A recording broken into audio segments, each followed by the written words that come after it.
CBS News Chief White House correspondent Major Garrett joins us now from the White House to talk about this. All right, Major, let us talk about this list of 78 major terrorist attacks that were not covered adequately enough. You mentioned a number of them in your story. We covered them here. A number of news outlets covered them, wall-to-wall coverage, extra resources, and yes, there were some other incidents that happened overseas that maybe didn't get the same amount of coverage, but this sort of information is verifiable. So I have to ask you, what do you think the goal of the administration was in making this claim? To get the media organizations, ours included, angry or motivated to reacquaint their audiences with stories they covered. What is the purpose of that? Reminding them of the threat of ISIS-inspired terrorism. What is the goal there? To create a broader conversation about terrorist anxieties. Why does that help? Because it creates a better atmospherics around the overall political dissection or reaction to the president's executive order imposing a temporary travel ban.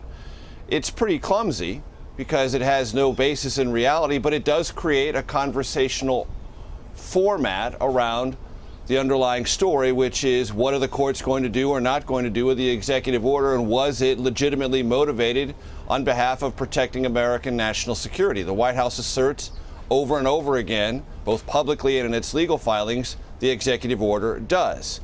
And by picking this fight with the media, which has no factual basis whatsoever, it does create a broader conversational context. And that's one thing President Trump as a candidate loved to do, and he loves to do as president. Change the narrative, change the conversation, say something outrageous, and then force a new dialogue around something that he wants more focus on. That's exactly what's going on. I said on my Twitter account last night, this is a ham-handed effort, and it's misspelled all by design. And we're all sort of participating. Yeah, we certainly are, because this is what we're talking about now. We are also talking about the legal fight surrounding this executive order. What we're not talking about so much anymore is the rather rough rollout of the executive order. And there are certainly legal implications, but there are political implications. This is a major endeavor, one of the first major endeavors by this administration, and it was pretty rocky.